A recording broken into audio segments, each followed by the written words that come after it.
A educação ambiental em destaque nesta edição da Rede Escola, a nossa revista semanal de educação. Vamos falar de campanha contra o Aedes aegypti nas escolas e da utilização de arte na educação ambiental. E veja também uma entrevista sobre educação com o economista e pesquisador da Fundação Getúlio Vargas, Paulo Nogueira Batista Júnior. O Brasil tem, pela sua dimensão, pelas suas características, tem uma contribuição a dar para a civilização planetária, uma contribuição que nenhum outro país conseguiria dar. O professor voluntário que dá aulas em praça pública. Eu quero motivar os alunos primeiro a aprender. Saber que matemática e física não é bicho de sete cabeças, você pode aprender. Uma campanha municipal intensifica o combate à dengue, à zika e à chikungunya nas escolas públicas do Rio de Janeiro. Os estudantes recebem aquelas orientações já bem difundidas, como evitar o acúmulo de água em vasos e observar a boa destinação do lixo. E também conhecem uma estratégia já utilizada por outros países, trazida ao Brasil pela Fiocruz. É uma alternativa natural de controle da transmissão das doenças pelo Aedes aegypti. A técnica consiste em liberar mosquitos com uma bactéria que reduz a transmissão do vírus. Vamos ver por que e como na reportagem. No mundo, a cada ano, milhões de pessoas são afetadas por doenças transmitidas por mosquitos. 40% da população mundial corre o risco de contrair dengue. 84 países são afetados pela zika e a cada 4 minutos, um caso de chikungunya é confirmado. Dados do Ministério da Saúde demonstram que em 2016, o Brasil registrou quase 2 milhões de casos e 900 óbitos por doenças transmitidas pelo Aedes. Como mudar essa realidade? Essa escola em Oswaldo Cruz, zona norte do Rio, resolveu conscientizar os alunos através da música e da poesia. Olha só que eu vou te dar um papo, se liga parceiro, olha só nesse pique. Porque aqui na escola Mozart é a tropa da Vubá contra a Aedes aegypti.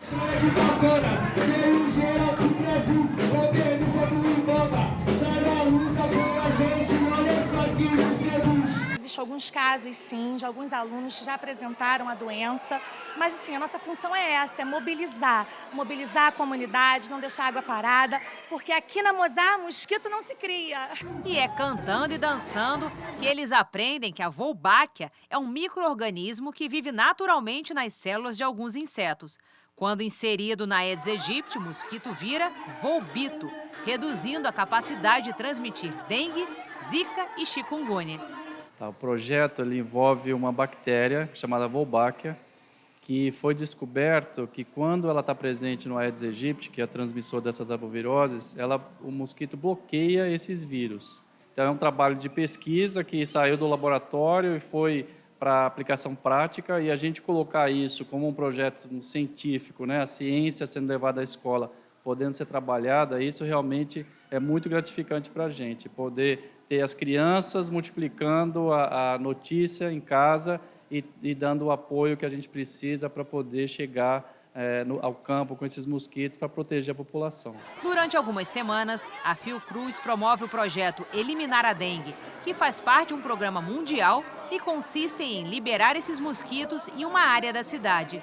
Depois de soltos, os mosquitos vão reproduzir e seus filhotes nascem com a capacidade reduzida de transmissão de doenças. A ideia é espalhar os volbitos e as informações. E hoje a gente está numa grande expansão, com a perspectiva de cobrir uma população de cerca de 270 mil habitantes em Niterói e cerca de 2,5 milhões de habitantes aqui no Rio de Janeiro. A gente trabalha em parceria com o município, né, com os agentes de saúde que fazem esse trabalho com a gente. A ideia é compartilhar o conhecimento de todas as formas, como através de balões que têm mensagens que vão flutuar até a casa de alguém.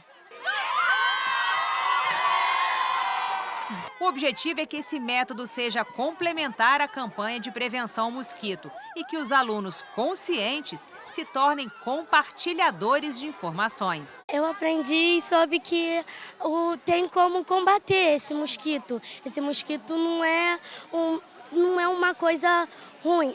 É uma coisa ruim, mas também tem como combater para ele virar uma coisa boa. É um projeto assim que já está acontecendo desde o início do ano. Nós já estamos trabalhando esses temas, né, com as turmas desde o início. E assim, a comunidade abraçou de uma forma, sabe, os alunos. Então foi maravilhoso. Nós conseguimos desenvolver, acho que um belo trabalho, né? E não acabou por aqui. Um encontro de jovens acadêmicos de vários cursos resultou na criação de um instituto que hoje mantém atividades de educação ambiental em diversas comunidades do Rio de Janeiro. É o Instituto Ambiente em Movimento. Ele atua na conscientização ambiental, utilizando as artes plásticas, a música e o teatro como ferramentas. Nós fomos ver de perto essa experiência e os seus resultados. Veja só na reportagem. Há quase 10 anos, jovens colegas de diferentes cursos de graduação recém-formados resolveram começar a trabalhar em prol de uma paixão em comum, o meio ambiente. Criaram a ONG Instituto Ambiente em Movimento, a fim de chegar às áreas mais precárias. O grupo apostou no resgate do conhecimento dos próprios moradores. Elaboraram um projeto chamado É com a Gente e buscaram adentrar as comunidades. A partir do momento que você vai vivendo, convivendo e observando a vida desses moradores e participando ali daquela dinâmica, você vai vendo que não é bem assim, não, tem, né, certas pessoas que são chaves, né? O ponto de partida para a transformação social com melhorias de condições de vida na comunidade da Grota, em Niterói, foi a escola.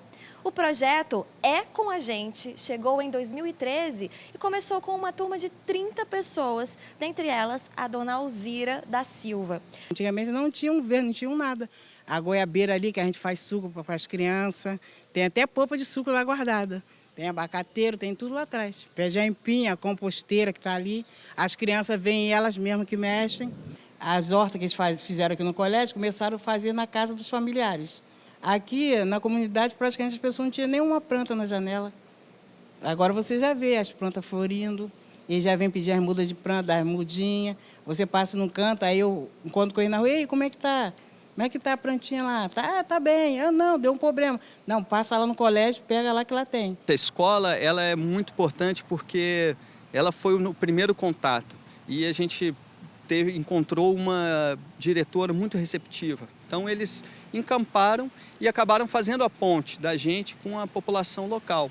As ferramentas encontradas para falar de meio ambiente nas comunidades e escolas foram as artes plásticas, a música e o teatro. Esse teatro ele deixa uma marca muito interessante, porque os personagens são muito pitorescos, né? Tem um homem primitivo, né, que ele é realmente aquele homem da caverna, e ele entra num processo de interação com um rapaz dos dias atuais. E a peça ela mostra várias questões, né, e no final uma pergunta, na verdade, será que mudou tanto assim? O que mudou? Através dessa peça que eu falei que era do homem primitivo, então nós podemos chegar que a nossa vida praticamente era a mesma da dele. A gente não vivia na era da caverna, né? Fazia tudo de errado, todas as coisas que ele fazia. E conforme ele entrou aqui, a ECO a gente veio e trouxe, nós mudamos muito. E me deu várias orientações de coisas assim, não só no sentido da fossa séptica, mas também como alguns cultivos, que eu tenho lá muitas frutas, né? E não é só você plantar, acho que plantar e regar e esperar, que vai ter muitas coisas que a gente vai aprendendo. Dona Lúcia, que também foi aluna do É com a Gente, passou a utilizar a bananeira como fossa natural. A vizinhança ficou curiosa. Ué, o seu esgoto vai para onde? Eu falei, meu esgoto vai para cá, é aqui. Que isso, essa bananeira? Eu falei, é aqui que é meu esgoto. Ah, mas tem terra aí. Eu falei, mas é com terra. Estamos realizando mais um plantio de bananeira numa fossa séptica, aqui no nosso vizinho. O objetivo da bananeira é sugar toda a água. Essa fossa ela tem 1 metro de profundidade, por 1,5 de largura e 2 de comprimento. Serve para uma família de até 6 pessoas. Não tem cheiro, não tem mau cheiro. Ninguém diz, você vê aquela bananeira ali, não diz que ali é uma fossa. O caso da dona Lúcia é muito interessante, porque ela pega ali um conhecimento que ela viu no projeto e leva isso lá para a região onde ela foi morar. e a partir dela uma série de transformações ocorrem no local. As coisas boas a gente não deve guardar só para a gente tem que passar para as outras pessoas. Eu recebi deles e estou passando para as outras pessoas que também eram como eu. Um museu que revela o quanto é plural o que chamamos de cultura brasileira, fruto de encontros e mistura de etnias, negra, branca, indígena. Um museu formado por outros 3, o Museu de Antropologia, o de Arte Popular e o do Açúcar. Clarissa, com essa formação, o Museu do Homem do Nordeste, no Recife, pode montar narrativas históricas compostas por exposições etnográficas, culturais e de arte. Quem nos apresenta esse projeto da Fundação Joaquim Nabuco, a Fundage, é o museólogo Albino Oliveira. O Museu do Homem do Nordeste é um órgão público federal que reúne acervos que procuram contar, revelar a pluralidade, né, das culturas negra, indígena e branca.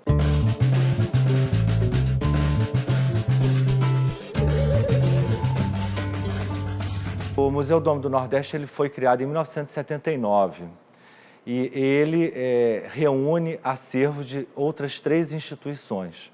O Museu de Antropologia, que começou a ser organizado dentro da Fundação Joaquim Nabuco na época de 1950. O Museu de Arte Popular, que era um museu do Estado de Pernambuco e que foi absorvido também pela Fundação Joaquim Nabuco na década de 60, de 1960. E o Museu do Açúcar, né, que era um museu do Instituto do Açúcar e do Álcool, que funcionava originalmente nesse prédio onde a gente está conversando agora. E com a incorporação, né, do Museu do Açúcar, foi a oportunidade para concretizar realmente a criação deste Museu do Homem do Nordeste e com esse perfil antropológico-cultural. O nosso acervo reúne, né, aproximadamente hoje 16 mil peças, desde os utensílios mais simples, né, do dia a dia de uma casa, até peças nobres, né, de arte, na tentativa, né, de contar, né, essa história do Homem do Nordeste, a sua cultura, como se formou. A nossa exposição de longa duração, né, ela procura, né, apresentar essas características, né, desse homem nordestino, introduzindo, né, uma sala sobre a formação do povo brasileiro, falando sobre a vinda dos brancos, né, a cultura indígena e os negros.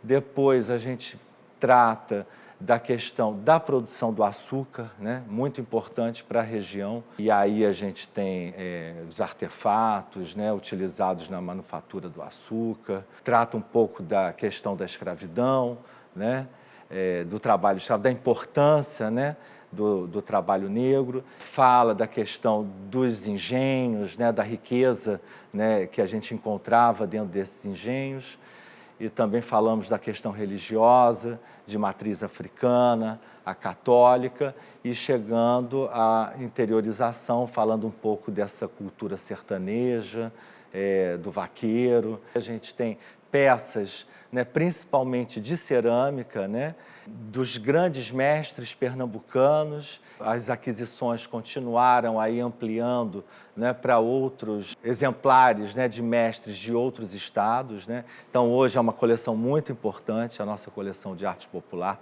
que soma mais de 1000 peças. O museu é aberto, né, de terça a sexta, de 8h30 às 17 horas, sendo que quarta-feira a gente tem um horário estendido até 21 horas, e sábados e domingos das 13 às 17. Paulo Nogueira Batista Júnior é economista, professor e pesquisador da Fundação Getúlio Vargas, em São Paulo, desde 1989. Recentemente, ocupou a vice-presidência do novo Banco de Desenvolvimento estabelecido pelo BRICS, o bloco econômico que envolve o Brasil, a Rússia, a Índia, a China e a África do Sul. Paulo Nogueira foi também diretor executivo no FMI, o Fundo Monetário Internacional. Ele falou à Rede Escola e fez um exercício de crítica social à educação no Brasil. Mesmo assim, ele se mantém otimista em relação ao país. Vamos ver. Importante na educação, na formação do cidadão, é ensiná-lo a pensar. Porque as informações estão aí, cada vez mais fáceis de acessar. Não é muito mais agora do que quando eu era estudante. O que interessa não é transmitir informação, é transmitir modos de pensar, modos de pesquisar, independência mental, entende?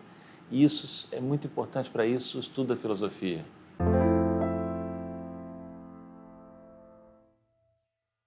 Se você perguntar, 10 entre 10 brasileiros vão dizer que a educação é fundamental. Mas 10, ou vamos 9 entre 10 não vão saber ir além dessa frase. E muitos dos brasileiros de classe média e de elite que lamentam a falta de educação do povo, são eles mesmos deficientes do ponto de vista educacional. Deviam olhar para si, sabe? Eles deviam também se aperfeiçoar, estudar, ler.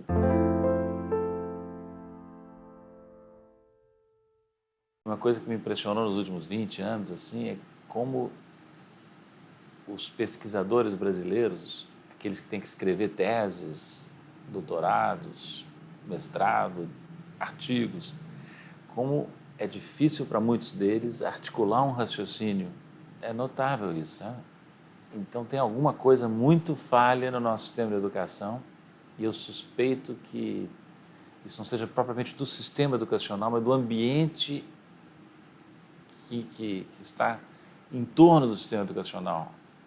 A mídia, as televisões, mais recentemente as redes sociais, a internet, né?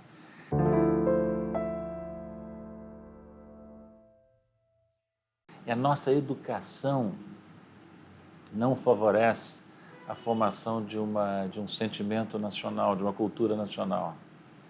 Apesar de muitos brasileiros terem se esforçado ao longo das décadas, dos séculos, para fazer face a isso, ainda acho que nós somos muito caudatários de culturas estrangeiras. Muitos brasileiros não aceitam o fato de que o Brasil é um país miscigenado. É um país que tem elementos europeus, mas tem elementos africanos, tem elementos dos nativos, dos ameríndios que estavam aqui, né? São 3 raças que se formaram, digamos assim, grosso modo, né? Para criar o que é o Brasil, e que foi criado foi uma coisa singular, né?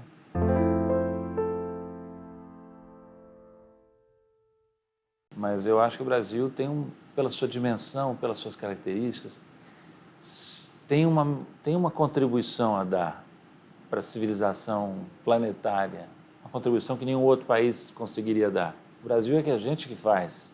Então não adianta ficar todo mundo dizendo, o Brasil não tem jeito. Mas o que você está fazendo, né? Na sua área, para que o Brasil tenha mais chances, né? O momento brasileiro é um momento de crise gravíssima, de perigos muito grandes para o Brasil. Mas mesmo nesse momento eu vejo sinais de que existe uma energia criativa que poderá talvez nos levar a uma recuperação.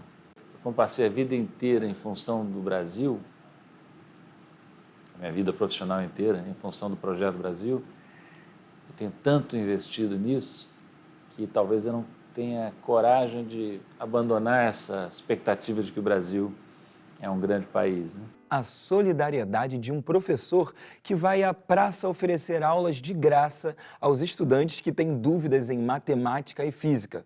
E não falta um dia na semana. Isso mesmo, Ernesto. O nome dele é Silvério Moron. É engenheiro de formação e não tem licenciatura, mas tem experiência em ensinar. Sabe quando você está com dúvidas nas aulas de matemática e de física e precisa de um reforço extra, mas a grana está curta? Se você mora no Rio, eu acho que eu tenho uma solução para você. Aqui nessa praça, em Botafogo, o engenheiro Silvério está ensinando matemática e física de graça para quem passar e tiver vontade. É isso aí, Silvério. Como começou essa ideia de ensinar numa praça de graça essas aulas? Eu estou professor de aula particular há 14 anos. Eu tenho 63 anos de vida, 41 de trabalho, 2 como engenheiro, 25 como comerciante, e aos 49 anos eu me encontrei profissionalmente, foi quando eu dei a minha primeira aula particular. O objetivo maior foi melhorar o nível de escolaridade dos alunos. De ano para ano, o que eu venho sentindo? Que o nível de escolaridade vem caindo. Se você perguntar hoje a um jovem na faixa etária entre 17 e 20 anos se ele quer ser professor, então você não consegue nada. Nenhum jovem hoje é motivado para ser professor. Se você fizer uma projeção para daqui a 20 anos, você fica assustado. Então, eu quero motivar os alunos primeiro a aprender. Saber que matemática e física não é bicho de 7 cabeças, você pode aprender. E é esse desejo de aprender que motiva os alunos, aos poucos, ocuparem as mesas da Praça Mauro Duarte, em Botafogo. Eles formam uma sala de aula democrática, com pessoas de todas as idades e com diferentes propósitos. Samir nasceu a mais de 7.000 quilômetros do Rio, na República Democrática do Congo, mas encontrou nas aulas do Silvério uma forma de diminuir a distância e se aproximar dos números. Um dia eu recebi uma mensagem, né, de um amigo que me mandou dizendo que não, tem um professor perto da sua casa dando aula grátis de matemática. Eu falei, uma brincadeira, vai deixar de existir daqui a uma semana. Mas um dia eu estava passando por aqui, aí eu vi que tinha muita gente aqui tirando dúvida com o professor. Aí eu passei, esperei a minha vez, tirei os exercícios que eu tinha feito, né, no dia da faculdade, mostrei para o professor, ele começou a me explicar, eu entendi muito melhor. E foi o desconto de 100% que animou Maria e Luísa a retomarem os estudos. Até hoje, a matemática que eu tinha era entrou no zero e saiu no negativo mesmo. Zero de matemática. E agora ele está me ensinando percentual, cara. Simples, eu não sei. Quer dizer, eu não sabia. Porque eu não sei. Eu espero sair daqui alfabetizada em matemática, entende? Porque ele é uma pessoa maravilhosa, ensina mesmo uma paciência de Jó. O Gari Sérgio foi o segundo aluno de Silvério. Antes do trabalho, eu sempre passo aqui para me estudar com ele, que eu estou fazendo apostila. Aí eu venho aqui para me aprimorar mais a matemática. Eu sou apaixonado por ensinar. Aos poucos, todos começam a compartilhar o conhecimento e formar uma corrente que adiciona e multiplica a solidariedade. Um Silvério só, a gente não faz verão.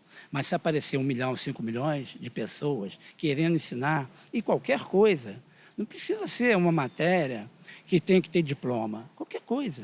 Tá? Eu acho que uma dona de casa ou toda pessoa que tem mais de 60 anos aprendeu alguma coisa na vida. Então, essa coisa que alguém aprendeu, pode o quê? Dividir com quem está precisando aprender aquilo. Então, pode ser, como eu estou dedicando 3 horas do meu tempo, a pessoa pode dedicar 15 minutos, meia hora, o tempo que for. Foi sensacional e tendo aula de matemática e física, que eu tenho dificuldade desde o ensino médio, eu estou muito tempo sem estudar, ele está me ajudando bastante. Silvério, que ensina João Vitor, que ensina Maria e Luísa e assim por diante. Quando a gente começa a dar exemplos na rua, a pessoa começa a imitar também. Aí faz uma sociedade melhor. Isso aí é a reciprocidade da felicidade. A felicidade deles é a minha felicidade. Você viu o sorriso do Gari. Esse sorriso do Gari é o sorriso do meu coração. Então isso aí é a melhor coisa do mundo. Eu sou uma gota no oceano, mas se todo mundo der a mão, a gente não vira o oceano. A gente faz uma grande onda, né? E você se animou? Então corre aqui para a praça, porque as aulas já estão lotadas e quem está dentro não quer sair.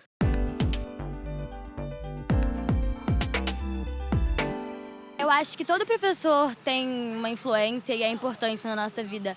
Só que, pelo menos, eu penso que, os que mais fazem a diferença são aqueles que criam vínculos com o aluno e que tentam evitar uma relação de hierarquia na sala de aula. Eu acho que é você ter uma convivência boa com eles, saber explicar bem a matéria e ter um pouco de paciência, porque na nossa idade, pelo menos na minha, é uma idade muito complicada e eu acho que o que os professores têm que ter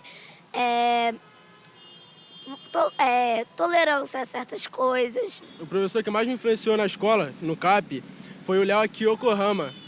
Por quê? Porque ele me fez sentir uma paixão por matemática que eu não tinha antes. Ele me fez ver matemática no mundo, que eu não sabia. O professor que mais me influenciou foi meu professor de matemática, Marcelo. É porque, eu entendo que para um professor ser importante, ele tem que você aprender a matéria, você gostar da matéria, mesmo que você não tenha facilidade com ela, e que você, além de você aprender a matéria, você aprenda para fora da sala. E a gente chega ao fim dessa edição da Rede Escola Notícias da Educação, que destacou ações que utilizam a arte na educação ambiental. A Rede Escola volta na próxima semana, sempre com um programa inédito na sexta-feira às 7 da noite e reprises no sábado às 4 da tarde, no domingo ao meio-dia e na segunda ao meio-dia e meia. Você também pode ver a nossa revista no site www.tvescola.org.br. Tchau! Até mais!